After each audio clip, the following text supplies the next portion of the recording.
Hey everyone, welcome to another of Adam's Reviews. I am Adam, this is my review, and today I'll be reviewing a couple of microphones that I have here.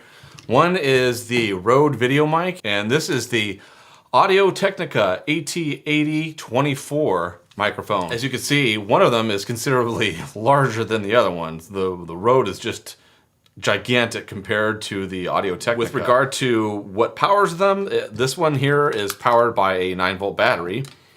And this one here is powered by a very tiny little AA battery. As far as features are concerned, the Rode basically has one switch on the back that's for off and on with no filter, and then it also has a high pass filter on it. And with the Technica, the difference is that it comes with a little bit more controllability. Is that a word? I don't know. I'm making it up if it isn't. This is when you have a little bit more control over the features.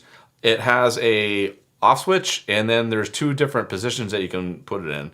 One is stereo, and if you want to have a stereo source, or you can also switch it up another switch and it goes to mono. So that way, if you just are interested in having a mono signal, you can go ahead and choose that. And it also has the attenuation built right into it, whereas this one, I don't think you can attenuate it at all. And also, just like the Rode, it does have a low pass or a high pass filter. So that way, if you want to cut off a lot of the low frequencies. So I haven't tested this one as far as the battery life is concerned. But the first thing that I did with the Technica when I got it was like, well, let's see how long the battery will last. I went ahead and took the microphone and set it up in my windowsill with the fan on and left the microphone on continuously with that fan running, so that way it's not just, a very low level signal. And it ran continuously for 46 hours straight on a single AA battery. I was incredibly impressed. So some of the accessories that come with it, the Rode comes with a pop screen that you can just slip right over the top of the guy.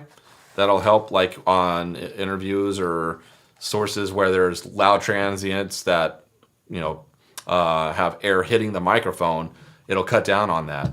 And to cut down further, this does not come with the Rode unless they've changed with the new model that they have. But this is a Rode DEADCAT cover that slips over the mic also, so it kind of goes on top of the windscreen that you've already got. And this is really, really just a fantastic item for outdoor shooting.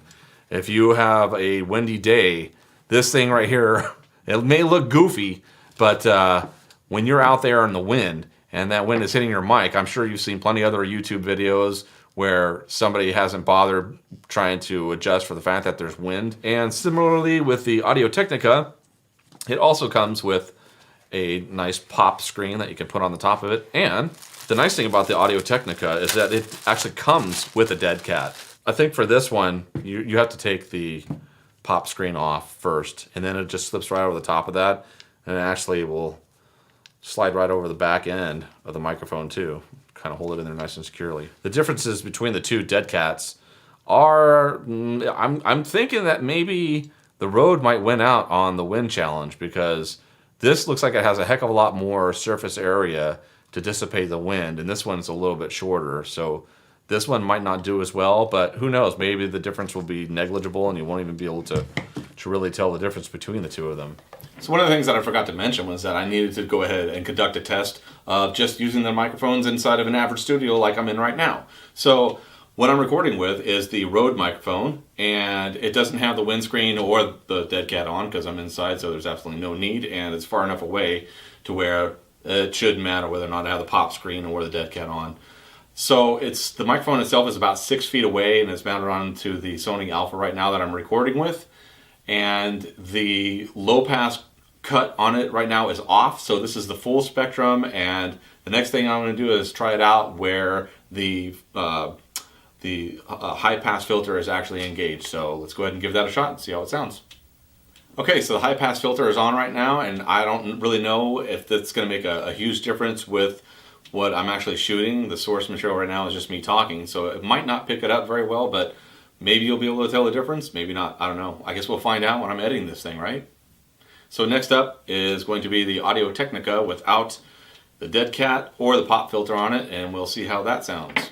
Okay, so now the Audio-Technica AT8024 is on the Sony right now, and I have the high pass not engaged, so this is again full frequency, and the setting is on mono. So right now it's just a mono source, and there's no stereo involved. So next up, let's go ahead and engage stereo and see how that sounds. Okay, so I flipped it over to stereo, and this is how the Audio-Technica sounds when it's in stereo mode.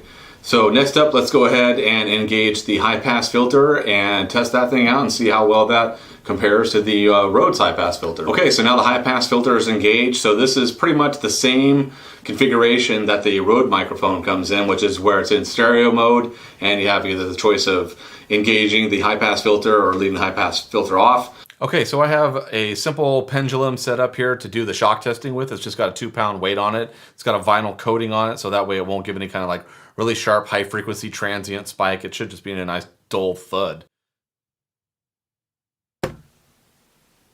Okay, I'm gonna do it a couple more times, just so that way we have good control and there's not gonna be any sort of argument whether or not, and just try it once and let it go.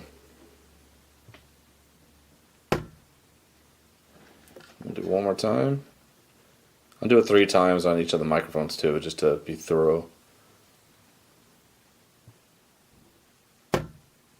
Okay, so let's go ahead and we'll do the Rode first, just because it's older. And I'll go ahead, I'm going to use the engage the high pass filter on it, just because I just feel that that's probably going to be the most common configuration that people will run these mics with. And let's go ahead and give it the shock test, see what we get. 2 and 3. So let's get the Audio-Technica on there now. And here we go with shock test 1 and number 2 and number 3. Okay, so next up will be the test of the dead cats. We're gonna have a dead cat fight. I don't know how that's gonna work. 2 dead cats fighting. Anyway, let's go ahead and test those things out and see how well they perform as well.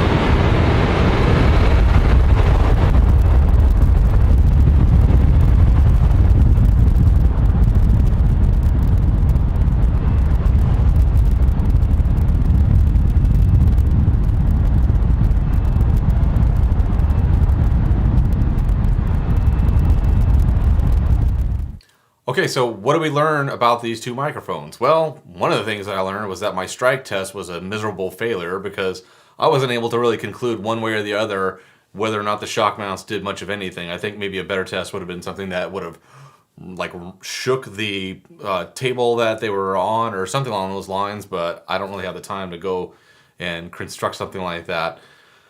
But I do believe that the wind test was a little bit better. I felt that the Rode DEADCAT, this big giant guy here that I sort of anticipated would probably win, did in fact win. Conclusively, I do have to give it to the Audio-Technica. Just with the pure audio test, I felt that the Audio-Technica sounded a lot better. And I also feel that this one has a lot more functionality. So if you need a little bit more customization with whatever your location demands are, that this one is really going to shine. It's going to give you a lot more flexibility than this particular one. I think that this battery actually runs out a heck of a lot quicker than this one. This one is just an amazing, amazing length for a battery, a little tiny AA battery. So this one is about 250 bucks, if I recall. This one is only about 100 and something. I mean, it's like really close to 100 bucks. So you're definitely going to spend a premium for this one, but really you get what you pay for. So that'll do it for me for right now, and thanks for watching another of Adam's reviews, and I will see you on the next review.